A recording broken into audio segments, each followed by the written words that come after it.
8 things I knew before starting Phase 2 Season of Discovery. With Season of Discovery is well underway, giving us tons of new content, runes, gear, profession items, and so much more. As expected, despite data mining, there have been so many new things to discover which we didn't know about at all pre-release of the phase, and having now checked out a bunch of the content myself, I thought it would be good to share some tips which might help you out, whether it's for pushing your mains through those last few levels up to 40, or on an alt if perhaps you've been missing out on something. I'll also be covering a few general points for the level 25 to 40 bracket too, which you may want to keep in mind whatever point you're at in the game. So with that said, let's begin. But first, a quick word from today's sponsor, War Thunder. War Thunder is an epic military action free-to-play multiplayer game available on PC, Xbox, PlayStation, and Mac. It has combat on land, air, and seas, and takes you through over a century of vehicle progression and tactics. Ooh, that airplane. War Thunder provides players with an expansive battlefield where they can engage in fierce combat using a diverse range of military equipment. From World War II era tanks to modern-day fighter jets. War Thunder also has a unique damage model that eliminates the need for traditional health bars. Instead, every hit on an enemy vehicle has realistic consequences, such as disabling tracks or igniting fuel tanks. This puts strategy over brute force into combat. The big recent update for War Thunder is superiority, bringing new advanced vehicles into the game, such as the T90M or the Su-27. That's my favorite. There is also a new map which allows you to test the latest aircrafts in battles among volcanoes. There's never been a better time to start, and at the moment, all new players and those who haven't played War Thunder for half a year or more will receive some special bonuses, including rentals for the P-40E1 aircraft and M4 tank for a week, along with 3 unique skins for them. A special decorator Eagle of Valor, 100,000 Silver Lions, 3 premium vehicles for a week of premium account, and even more gifts. And you can check this out via the link in the description. Many thanks to War Thunder for the sponsor today. Let's get back to WoW. So before the release of Phase 2, Blizzard said there were going to be new ways to gain experience to offset for the fact that players had decided to keep questing for gold in Phase 1. So how good are these new methods of gaining experience? Well, first of all is the fact that between levels 1 and 25, there is now a persistent 50% experience buff in the game. So if you didn't quite finish off leveling something, it's extremely fast to catch up for Phase 2 content. And 1 to 25, there's 50% extra XP. With the amount of layers out in the world, low-level questing is practically uncontested, and I could very much foresee this 50% experience buff being extended to future phases as the level cap goes up. They're going to keep going with it for sure. The second new way to gain experience was through the Black Fathoms Deep raid, where the bosses will now grant XP, and a full completion is about 23 to 25,000 experience or thereabouts. However, Black Fathoms Deep is still on a 3-day lockout, but if you do it at level 25, that's going to give you the majority of a level, and for some... If you're rested, it gives you a level and a half. If you're 25, by the way. So you could just log into your alt, do like a BFD, and then log in 3 days later and do it again. And just like casually farm levels if you want to do that. But Satsai, thank you for the 15. It's really broken, actually. 30 or so minutes to get through. It's definitely very worth doing. Third is the fact that the waylaid supplies, which drop between levels 25 and 40, will now also grant a chunk of XP. And I would not count on these as being a good way to level up. A lot of the boxes are just prohibitively expensive to fill due to the high demand for raw materials at the moment. So I'd think of these as just being more a way to advance your reputation with the Azeroth Commerce Authority or Joritar Supply and Logistics. For me, as somebody who had done a lot of pre-questing in Phase 1, I went and handed in my quests. It got me midway through 26. I did BFD, that got me to 27, and then I just went and grinded stockades to level 30 and went back to my regular questing. Okay, speaking fair enough. Of the new reputation, I thought he was gonna say he grinded it all the way up, man. And you'll remember in Phase 1 they had a rune locked behind Honored, so everyone kind of had to get it done. Well, until they lowered the requirement to friendly, that was. In Phase 2, comparatively, there isn't much of a need to push to Revered anytime soon. The main unlock you get at Revered is the recipe for the Lesser Arcane Elixir, which alchemists can make, and that's just a new raid consumable, and that is pretty much it. Another change is you can have up to 12 waylaid supplies at any given time between your bank and your bags, up from 1. Personally, I just bank them as as I leveled, then went on to see which ones felt cost effective. Dude, I don't know about you guys, I kind of don't bother with these at all, man. Because I don't feel like there's any purpose of these at all whatsoever anyway. Efficient to fill, because some I just of them, don't bother. like Mithril Blunderbuss, for example, would be over 10 gold to fill, and I'm not about to do that. This is free Still, gold in a or future silver. phase, this reputation will surely go to Exalted, and at that point in time, you have to imagine there's going to be some pretty cool rewards behind it. So do work towards this, at least on your main. It's just you don't need to rush it at all. Next is a quick one, and just a reminder, really. If you did your faction's Warsong Gulch reputation during Phase 1, there will be level 38 versions of the neck and rings this is huge. and weapons at Revered that you can buy. I didn't realize These this are as well. pretty easy upgrades to put on once you're getting to a higher level, so you might as well go and grab them. Also, the weekly free event gear. for Ashen Vale, we just need to loot that item from any enemy faction NPC, will still award 1000 rep at level 40. It was... Dude, it's so easy farming BG rep in SOD. You don't even have to do any battlegrounds to get exalted. You can do this once per week.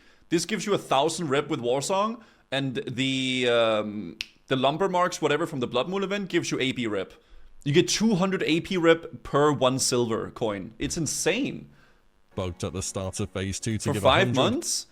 Yeah, bro, getting a casual 1k rep for Warsong just for doing literally nothing, that's easy. For 21 weeks? Yeah, bro, if you play your character anyway, all you gotta do is like spend like a few minutes going to Ashenvale, turn in the thing, you get 1000 rep. Dude, grinding Warsong rep is very tedious. So that's a big thing. It's not nothing. Gotta go to Ashenvale. Yeah, okay, you do have to play the video game, Blitz. Alright. Yes, you do have to play the video game. I'm sorry to say, but yes, you do. But if you do it from here on out, it'll give 1000 again. Next is about gold income. I swear to God, I don't think WoW players actually want to play WoW. I don't think so. I think the end game for most people is to be done with the game as soon as possible so they can play other video games.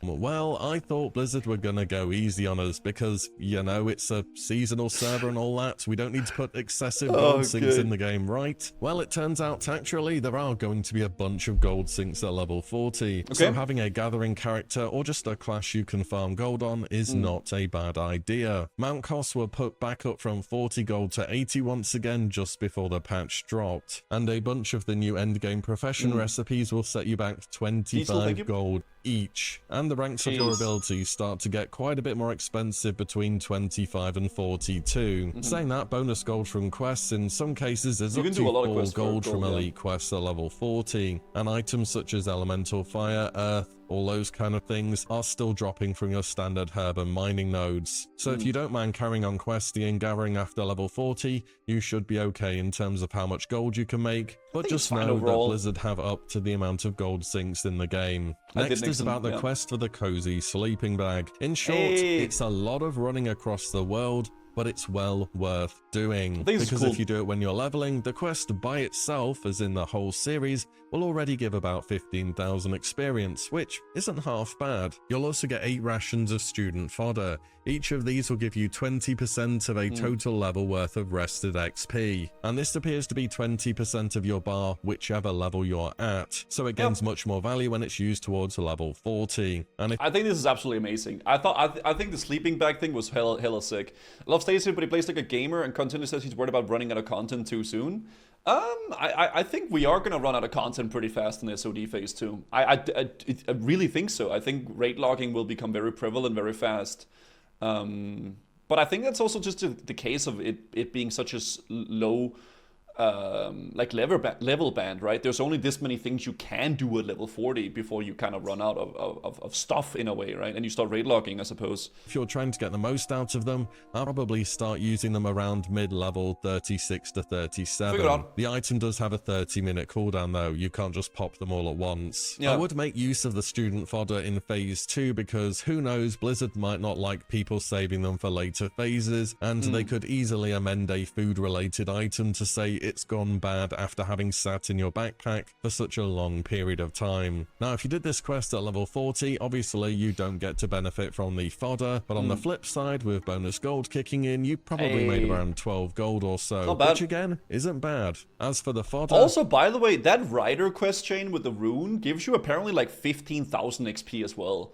And like a lot of gold too. That's super worth doing as well, if you can while leveling. Maybe you can use them next phase, but again, something tells me Blizzard isn't gonna like people excessively preparing for the future. And of course, at the end of the quest, you get the cozy sleeping bag, which when rested in for 3 minutes will give a 3% bonus to all XP gains for 3 hours, and this effect does persist through death. 3% will add up. It may not be super noticeable during this bracket, but 40 to 50, and especially 50 to 60 is a lot of XP, it's worth so getting. It'll save you a few hours probably. For me, I'm going to be doing this quest on all of my alts for sure, and I think the... And if you really cannot be bothered to actually run around the world for this, there are warlocks selling summons to all the locations. Specifically like the lock mode end plays for Horde, because it's such a long run, right?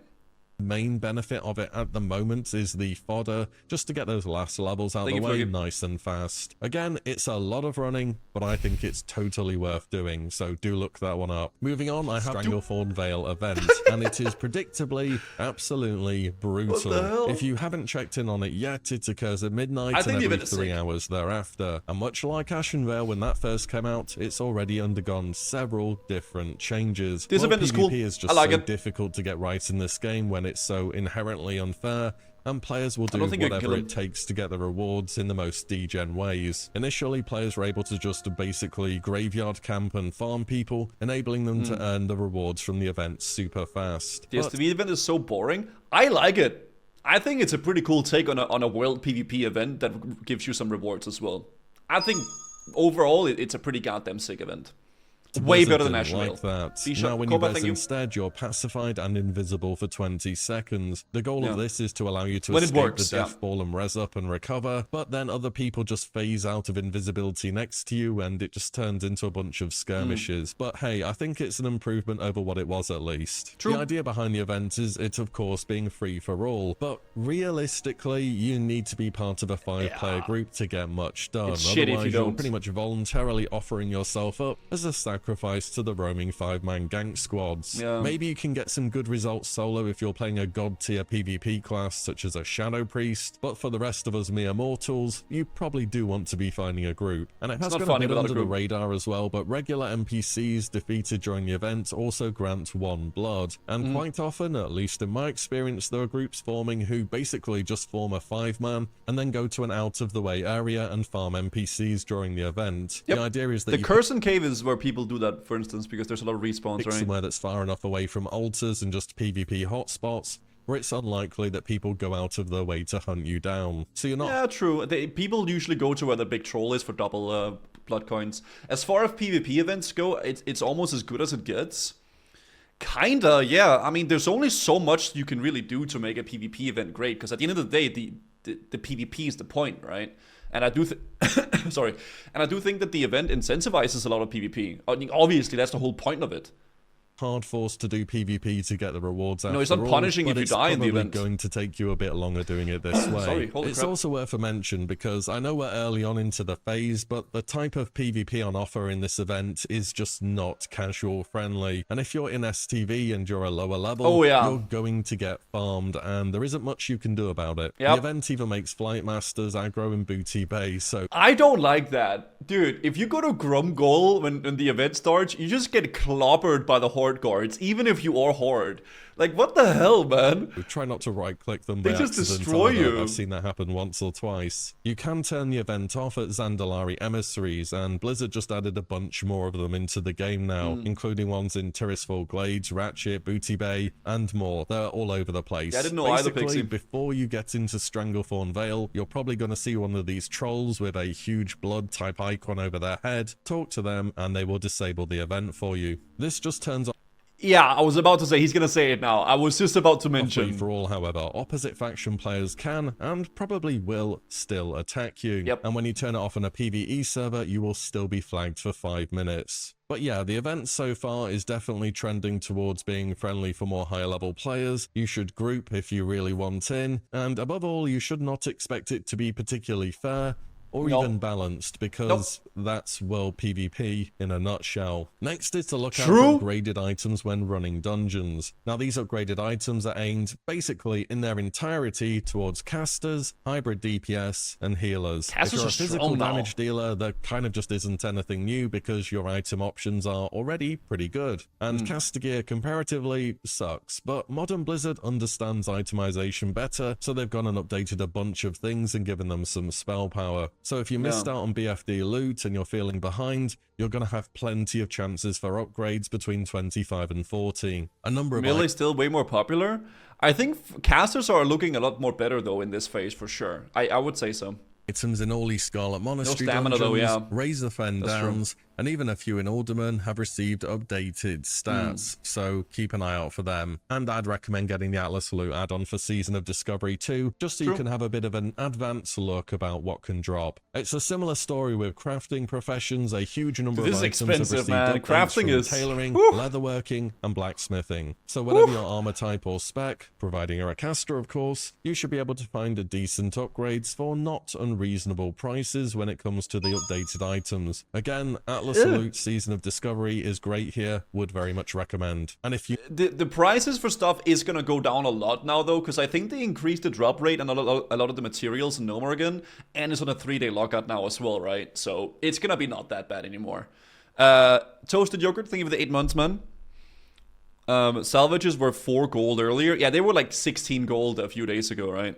Needed another reason to go and run dungeons, we have these skill and or quality of life books that have been added in phase 2. These range from things which are kind of nice to have, such as reducing the cost and increasing the duration of Power Word Fortitude or Arcane Intellect, to completely game-changing abilities like an out-of-combat resurrection for druids, summoning portal for warlocks, Shadow Fiend for priests, or a very powerful version of Aspect of the Viper for hunters. And there isn't a ton of discovering which needs to be done on these either, as Blizzard has put basically every single book in the game that I'm aware of, either on Interrogator Vicious, that's the first boss in Scarlet Monastery Graveyard, or Blood Mage Thanos, who is the second and final boss of the same dungeon. Now the books can drop from the rare spawns inside the graveyard too, and reportedly have a chance to drop from bosses in the other Scarlet Monastery dungeons too. But I got mine from the rare spawn. Graveyard seems to be the place to go to get them. I can say on my lock I got each of the 2 books off the 2 bosses in SM Graveyard, so worked for me. So what I'm saying is, you should do Scarlet Monastery Graveyard at some point between 25 and 40. It's very worth doing to get your quality of life books. And finally, I want to bring something up which I think is worth talking about as kind of a general point for a seasonal server with class changes being a main theme to it. And that's the idea of getting used to having a main character again. We are... True. I can feel that with myself, man. In phase 1, I was like, okay, I want to have warrior, I want to have shaman, I want to have rogue, I want to have, you know, this, that. Now I'm like, okay, I have my warrior and my shaman. Should I level a 3rd character even? I might just do 2 characters and keep it at that. I'm not gonna lie, but, you know, I might just do warrior and shaman and just have that as my characters, but we'll see.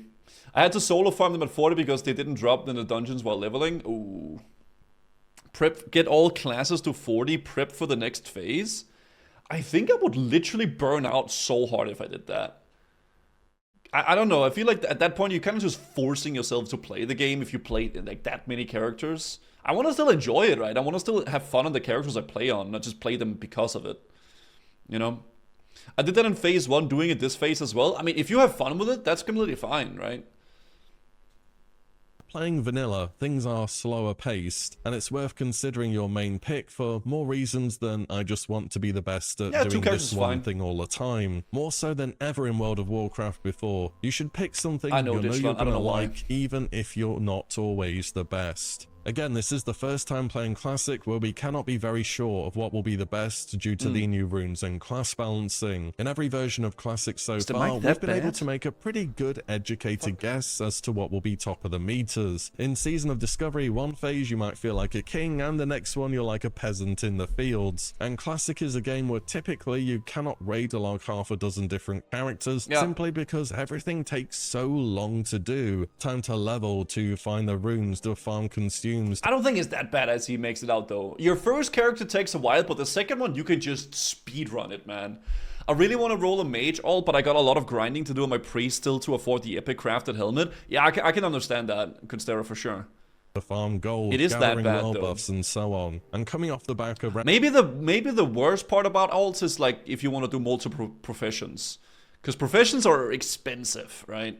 For the Lich King, where Blizzard made every single effort possible to allow you to reroll on a dime, vanilla is a huge paradigm shift. Sure, but that's how WoW is though. It's that bad though, especially if you have a limited time. Well, if you have a limited time to play World of Warcraft, you probably shouldn't be doing 3, 4, 5, 6 ults, right? You probably should just have one character and play that one, right? You know? Gold is easy to come by. I really don't think it's an issue. I don't think it's that bad either. You do gotta grind though, for sure. We're only level 40 now, but the levels are going to keep going up, and the thing MMOs you are grindy by nature and invested all that time into just may or may not be as good as you anticipated, and you're gonna have to be okay with that. In Wrath of the Lich King, you can boost a character with real money and then get boosted in game straight into heroic scammers and then raid within. You don't even have to play the game, guys. You can just boost everything. Boost the character, boost in game, boost in GDKPs. Doesn't even matter. Just don't even play the game. In the space of a week. Well, you have to grind it out a bit, but it's very much possible. One does not simply re-roll from one main to another within the space of a week in vanilla, even with mage boosting. Things take time, and your main character is probably going to remain your main for a long... Dude, that's not retail bashing from the classic Andy. That's true though. A lot of classic Andys as well don't even want to play the game, man. Okay, like they just want to boost. This is boost, boost, boost. That had nothing to do with retail. That was about Wrath. Listen here, man. Okay, that has nothing to do with retail. You are trying to like, you know, pick your little specific, you know, thing that you. Oh my, unbelievable. Time to come. And then he put a kick W in the chat.